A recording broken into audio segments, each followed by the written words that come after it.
Alustame teist, Mari-Liis. Te tegelete väärtuskasvatusega. See on asi, mis paljudel inimestel võib tähendada erinevaid asju. Mõni mõtleb heale lapsetoale, mõni hakkab kohe mõtlema piiblile 10 käsule. Aga mida teie jaoks see tähendab? Millised on need väärtused, mida te näete, et lasteaedades ja koolides meie noored peaksid õppima ja kuidas nad peaksid neid õppima? Aitäh küsimuse eest ja aitäh selle tunnustuse eest. Need väärtused, mida Eesti koolis ja lasteaias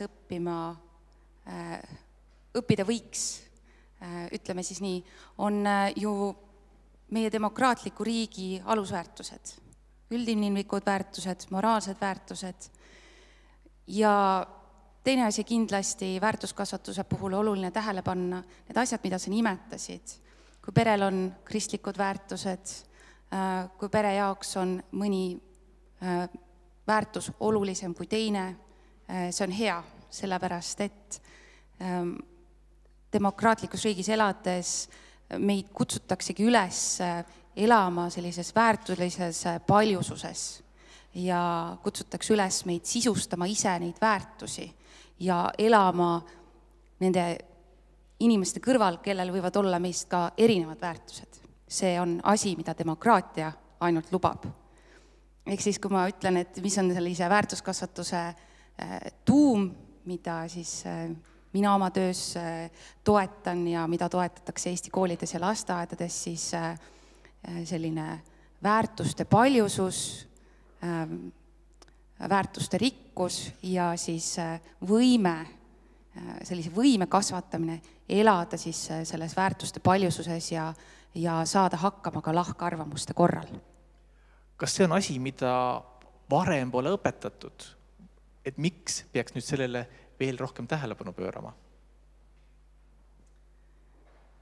Kõigepealt võib-olla ma tulen selle sõna või mõiste juurde väärtuskasvatus. Et tegelikult selles mõttes on see huvitav mõiste, sest et väärtuste vaba kasvatust ei ole olemas. Ehk siis igasugune kasvatus on alati väärtuskasvatus. Aga on küsimus, et kas see kasvatus, mis alati sotsialiseerib meie lapsed mingite väärtustega, teeb ta nad väärtusküllasteks inimesteks, nagu me kõik siin oleme, et kas see sotsialiseerimisprotsess, kuivõrd teadlik see on, et kas me teeme seda endale teadmata ja jätame selle juhuse hooleks, mis külge jääb, või me teeme seda teadlikult. Ja seda sorti väärtuskasvatus, mida siis koolide ja lasteaedade puhul mina toetan oma töö kaudu, mida Tartu Ülikooli eetikakeskus teeb, aga ka tegelikult väga paljud teised algatused üle Eesti, näiteks liikuma kutsuv kool, tervis kui väärtus, kiusamisvaba kool, hoolivus, turvalisus ja nii edasi, tegelikult toetavad just seda teadlikku väärtuskasvatust, et me ei jätaks seda juhuse hooleks täiskasvanutena. Kui me teile helistasime teada anda, et olete selle prima pälvinud, siis te olite just veetnud terve päeva Ida-Virumaa lasteaedades ja nagu ma aru saan, nad käivad teil ka Tartus külas. Mida te nendega teete? Milline olukord neil on? Mis teile vastu vaatab Ida-Virumaa lasteaedadest? Jah, tol hetkel, kui sa helistasid mulle, siis ma lõpetasin just ühe kohtvisiidipäeva, kus ma olin käinud 2 Ida-Viru lasteaias nõustamisvestlustel ja ma ei uskundki seda kõne tegelikult selle tõttu, et see tundus nagu, et keegi Raadio 2 helistab ja ütleb midagi sellist. Aga mida ma näen Ida-Virumaal? Ma ütlen seda nüüd umbes paarikuise kogemuse põhjal, et mis pilt mul enne oli, mul oli selline pilt, mis on inimestel akadeemias selline nagu nii-öelda statistiline pilt, uuringute põhine pilt nendest lasteaedadest, aga tänaseks ma tunnen mul selline hea, hästi isiklik pilt. Ja esimene asi, mida ma võib-olla ütleks, on see, et me tihtipeale me räägime eestikeelsele õppele üleminekust, aga tegelikult me räägime siiski selle protsessina eestikeelsele haridusele üleminekust, sest see haridus hoomab endas palju rohkem kui eestikeelset õppimist.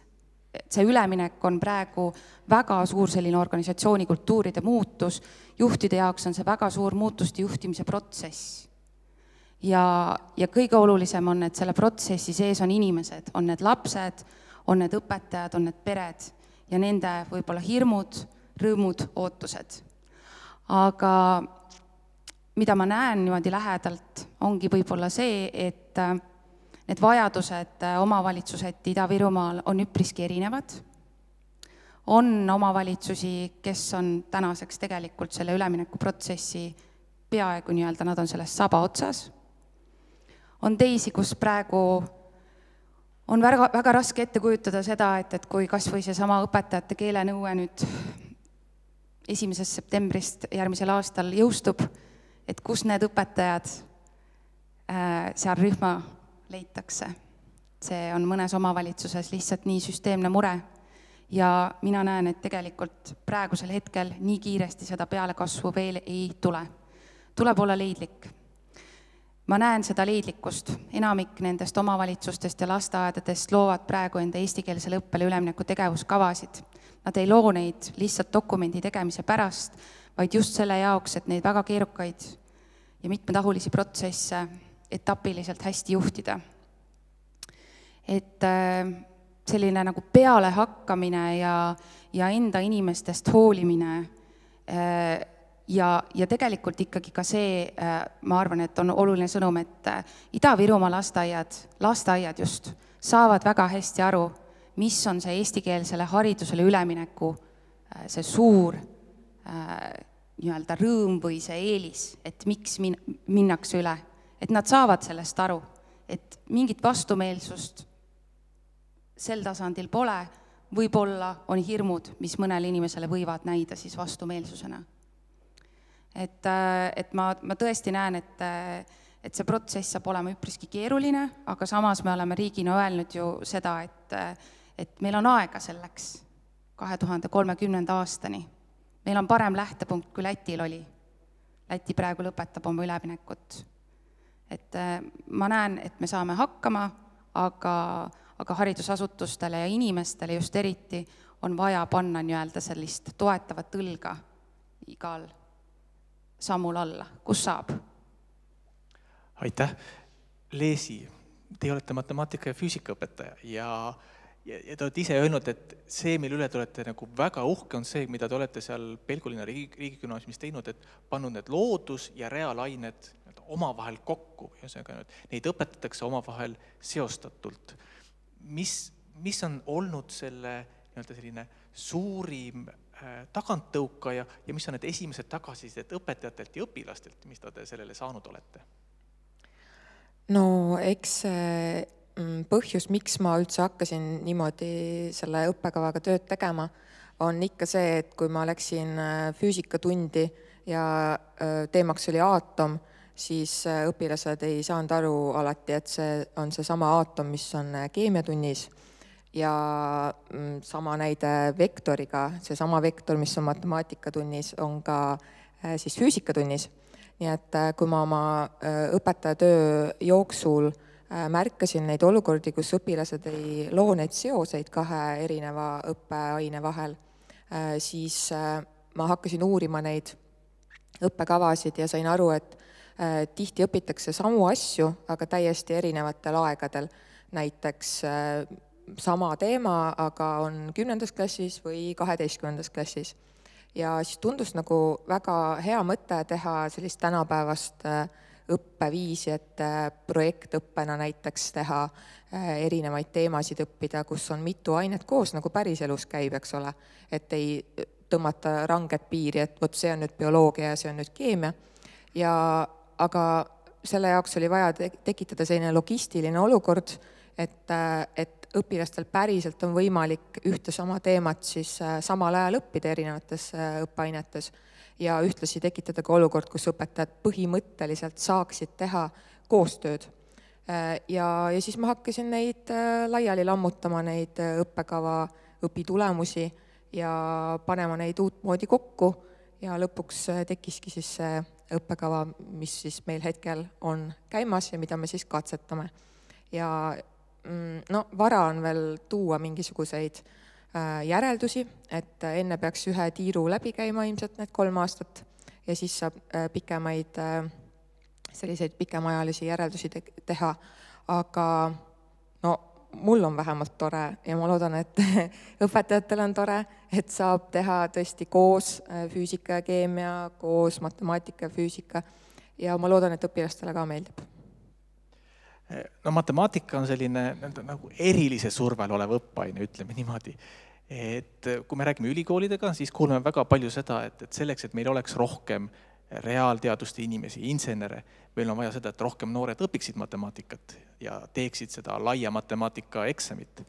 Kui me käime koolides, kui me räägime noortega, siis me kuuleme väga palju seda, et matemaatika, eriti see lai matemaatika on stressiallikas ja teinekord ka vaimse tervise probleemide allikas. Kas asi on matemaatikas või asi on selle õpetamises? No matemaatika on ilus, väga kaunis ja kindlasti matemaatika ei saa olla põhjus, miks inimestel on stress. Aga ma arvan, et see probleem on väga lai ja väga mitmetahuline ja selle allikad on ilmselt osaliselt ka selles, et meil ei ole hetkel enam väga palju pädevaid matemaatikaõpetajaid või siis isegi kui nad on pädevad, nad on ületöötanud, väsinud, neil ei ole sära silmas.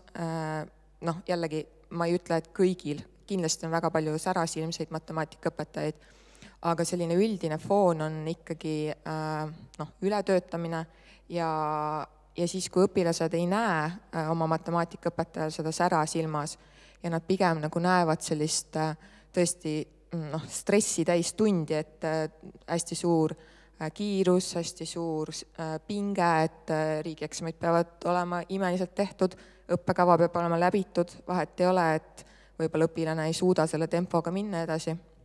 Et siis loomulikult tuleb see stress. Ja õpilastel on juba selline eelhäälestus paljudel, et nad arvavad, et nad ei oska matemaatikat, et nendel ei ole matemaatika ajusid ja nii edasi. Aga tegelikult on ju teadus kinnitanud, et igal ühel võib see matemaatika aju olla, et see on samasugune treening nagu viiulimäng, et kui sa paned ikkagi 10 000 tundi treeningut sinna alla, siis võid ka sina hakata matemaatikat oskama.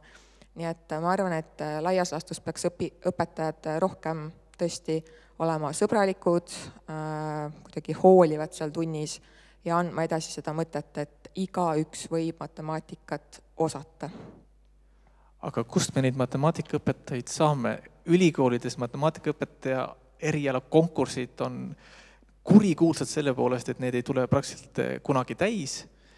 Ja te ise ütlesite, et läksite seda ala õppima lihtsalt sellepärast, et meedias öeldi, et neid inimesi on vaja.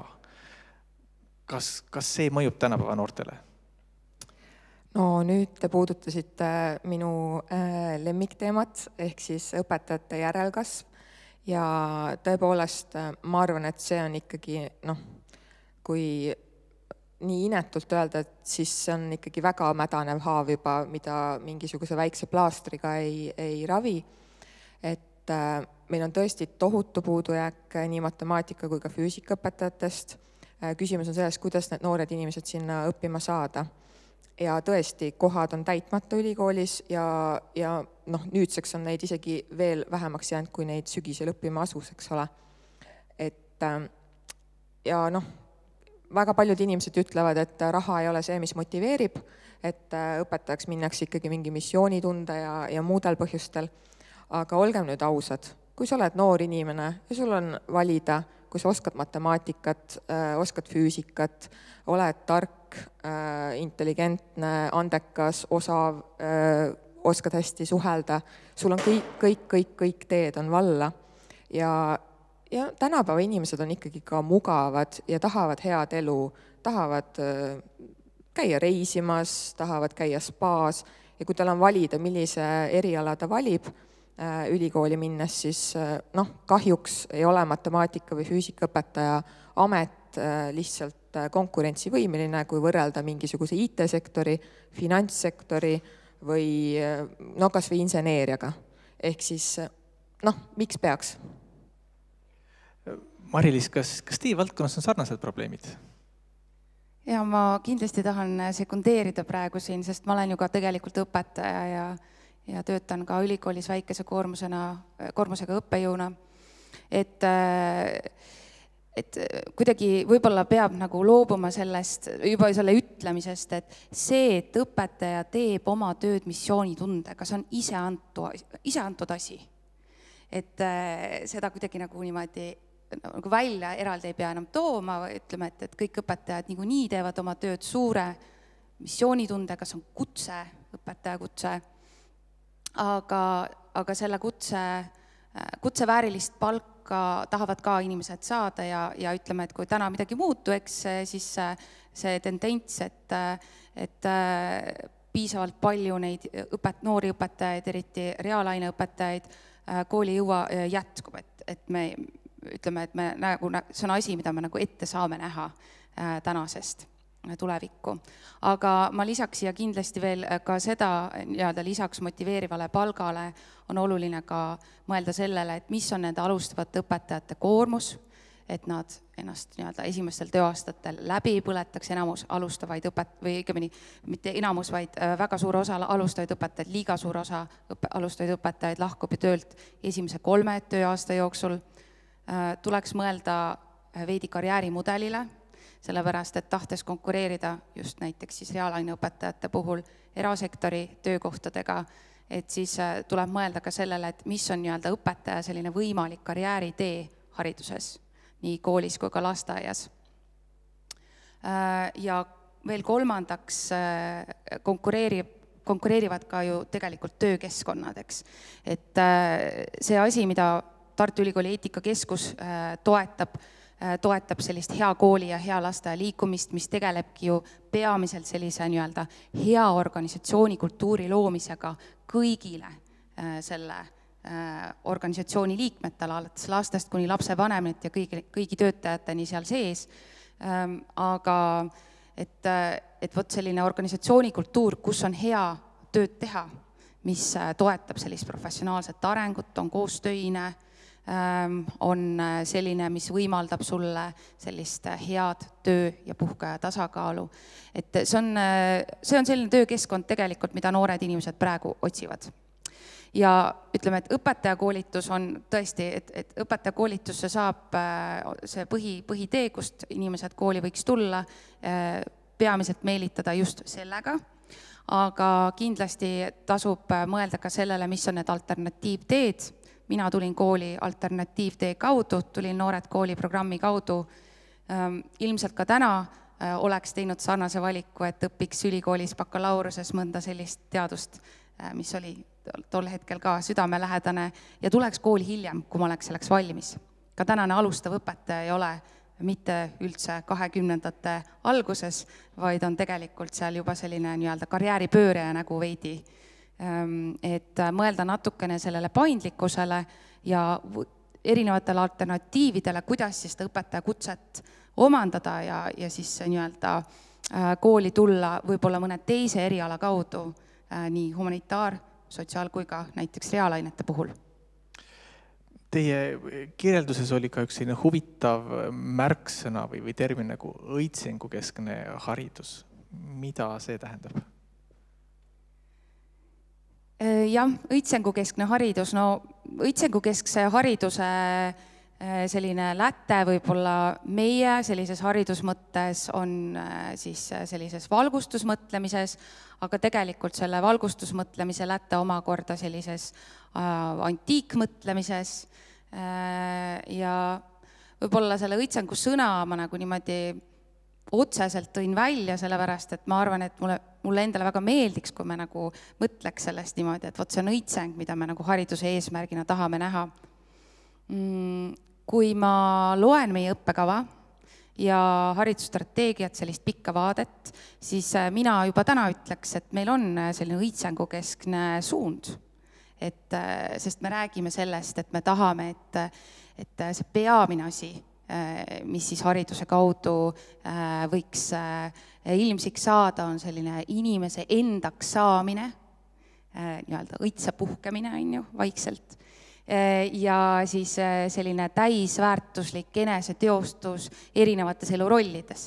meie riiklik õppekava tegelikult otseselt ütleb sellega välja, et sihiseade ongi, et see noor inimene peab hakkama saama oma isiklikus elus, tööelus ja ühiskonnaelus.